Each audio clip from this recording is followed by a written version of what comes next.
Assalamualaikum semua. Selamat datang ke kelas Ustazah Yus. Hari ini kita akan belajar Pendidikan Islam tahun 6, bidang akidah. Tajuk yang saya nak ajar hari ini ialah tajuk Sama'. Okey, jom kita belajar bersama Ustazah Yus. Baiklah, kita masuk yang pertama sekali, pengertian. Apakah dia pengertian sama'? Sama' ialah Allah Maha mendengar setiap sesuatu, sama ada bunyi yang kuat atau yang sangat perlahan. Hukum kita beriman dengan sifat sama' adalah wajib. Kita sebagai orang Islam wajib beriman ataupun percaya, yakin dalam hati kita bahawa Allah itu Maha mendengar.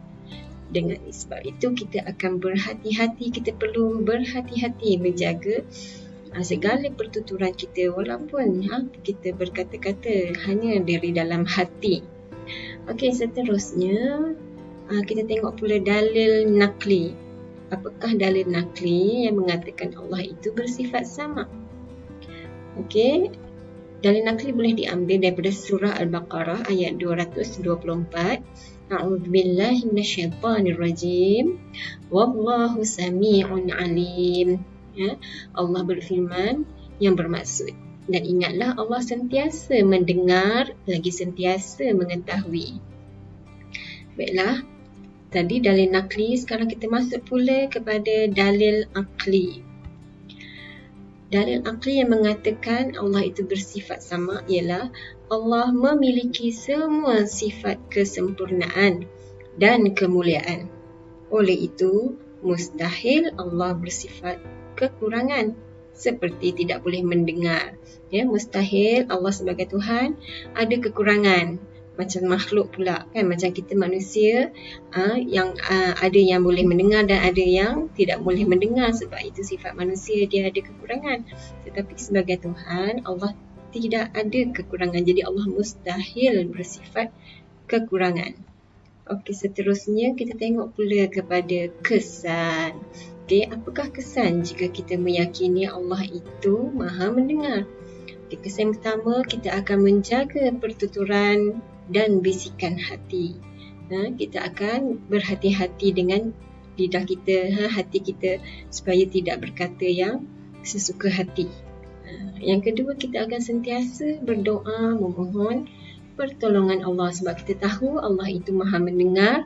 Walaupun kita hanya bercakap daripada hati, kita hanya berdoa di dalam hati, Allah itu Maha mendengar. Jadi kita kena sentiasa berdoa kepada Allah. Yang ketiga, menjadikan bacaan Al-Quran dan zikir sebagai amalan.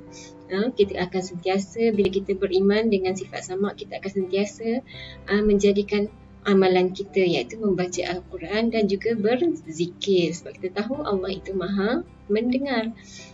Yang keempat, kita akan menjauhi maksiat lidah. Maksiat lidah itu apa dia?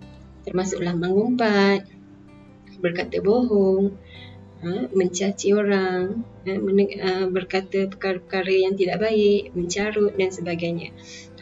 Sebab kita tahu apa yang kita katakan, apa yang keluar daripada lidah kita, Allah Maha mendengar.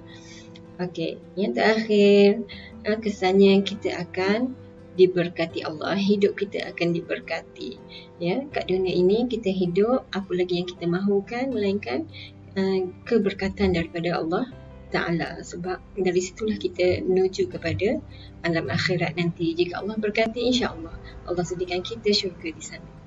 Okey, sampai di sini dulu. Sekian, terima kasih untuk tajuk sama'.